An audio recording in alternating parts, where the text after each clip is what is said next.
right, we're just finishing up catching bait. Me and my boy, Captain Eric Lyon. Yeah, buddy. And we're getting ready to head offshore. We're gonna drift some live baits. We got 2 live wells full of sardines. We just finished sabiking them. And we're ready to go. We're gonna run offshore. We're gonna see what happens. It's a beautiful day. It's nice and flat, and the fish should be out there. So let's see what we got.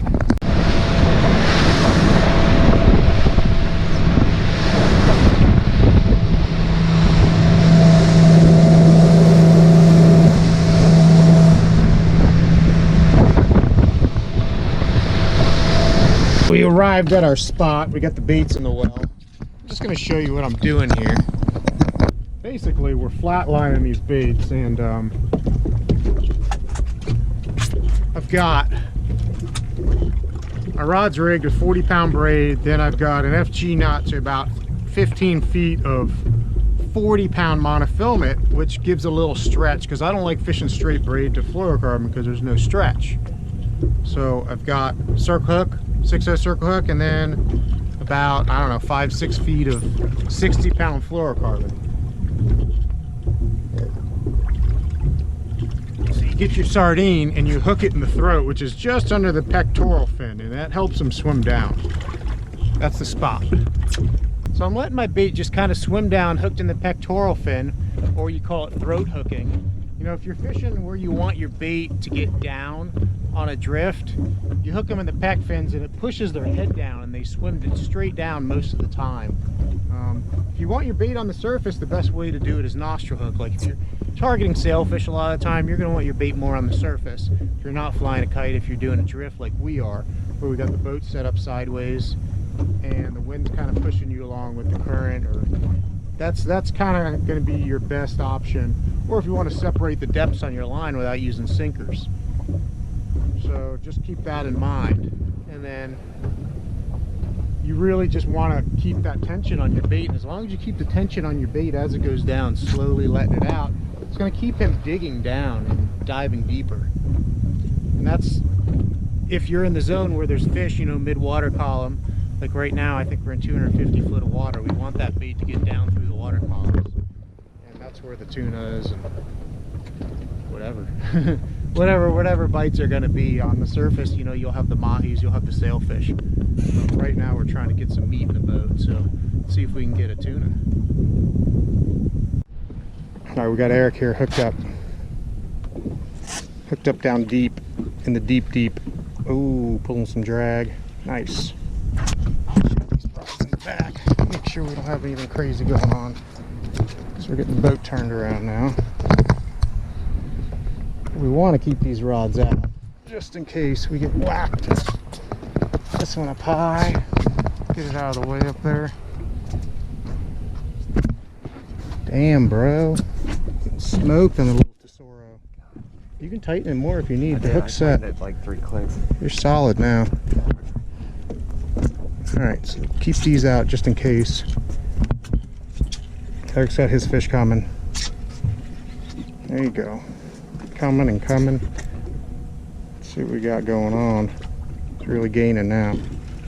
Just putting the heat to him. Oh yeah. What you got? What you got? Haven't got to the wind on yet. It's really flying up now. What you got going on there? Got a head coming up? There's just still a fish. Oh, he's coming up. He's coming up. And it's a bonita. Oh, nice one too. Oh boy. Well, you got to pick through the junk to get to the good stuff sometimes. So, I got you. Well, the circle of actually got him in the right spot. Sometimes you got to get through the junk to get to the good stuff.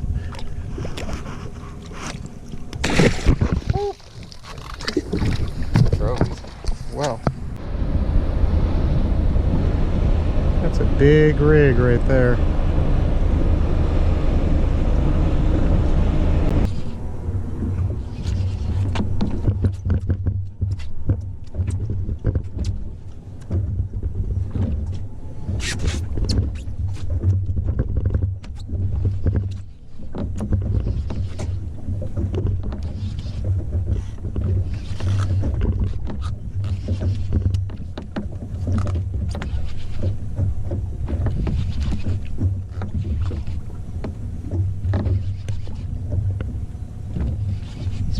guys just have so much torque.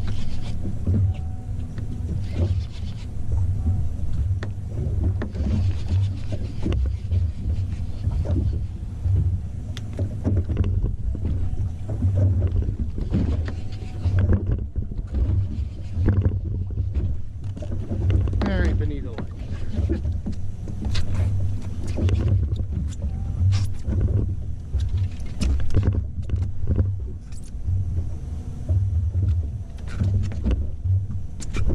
Funny though, it's a blackfin. Come here. Grab the gap. Get the rod holder. It's a blackfin. You got the tip off the. Yeah. Try and hit him in the head. Here, just wait. We'll get him up to you. Nice blackfin too. Holy cow! Hit him! Get him! Get him, boy! That's a stud. Woo! Bring him up front. That is a freaking stud football, dude. Holy moly! Keep coming. The box is right there. I'm gonna put him in. Holy cow! That is a stud that felt bonito-like. Oh my god! Holy! Where's the box? Hold him up, Eric. Hold that stud up. Big boy, dude. That's a big boy here. Let me here. Hold up again. Let me get a shot.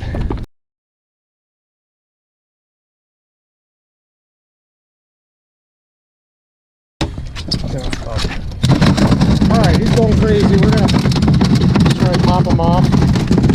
I'll show you. Alright, we got the fish in the boat. There, try and get another bait out as quickly as you can. Because a lot of the time there's other tunas around. And then just try and take notice of where you're at. I see where I'm at on my drift. We are in 300 foot of water, 298. So you just kind of take an idea of where you're at on your drift, and then you can deal with cleaning up this mess and all the other things going on. But there's the bloody gaff. But yeah, that's a stud. I thought it was a bonita because it wasn't even fighting like a tuna. It was acting crazy like a bonita. That's the funniest part about that. So I'm going to take care of the ice situation in a second here. I'll put this up for you guys to watch. He's going crazy down there. Let me clean my lens. Don't want it to be like Joey Antonelli's videos. So now in all this excitement, I'm going to top this guy, his main artery, and his throat here. And that gets him to bleed out. I'll pop his main artery and pull his heart. And that's his heart, well, a piece of his heart. So you know he's going to bleed out. He's done. 100% done bleeding because I got his heart right there. And it's still beating, but so boom. He's going to bleed out. He's going to be good. And I'm trying to get him under the ice. You don't have a whole crap load of ice. Add some salt water. Saltwater brine makes everything colder and it holds the fish better. I'll never use fresh water. You don't want a fish sitting in fresh water. A little bit of salt water. Boom. He's perfect. That ice is going to get super cold in there and he's set. Just finishing up our day here. We stopped inshore. Got a few nice muttons. This is a nice one back there, and that nice tuna. Eric wanted some meat. We're getting the meat. So basically what we did today is just drifting, simple live bait fishing. That's all there is to it.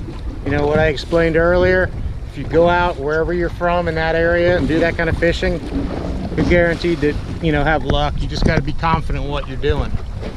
So let's get this fish back to dock. We'll go fillet it up, see what happens. So now we're going to fillet this blackfin I caught, which is pretty simple really, but the thing you really want to do is quarter it out, which I'll show you shortly.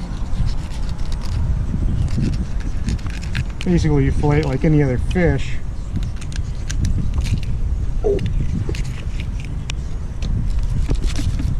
But once you get down to the middle here, you cut it down the center line. Really? Really? Isn't that Really? Yeah. That's where it's going. You should have saw the pictures she showed.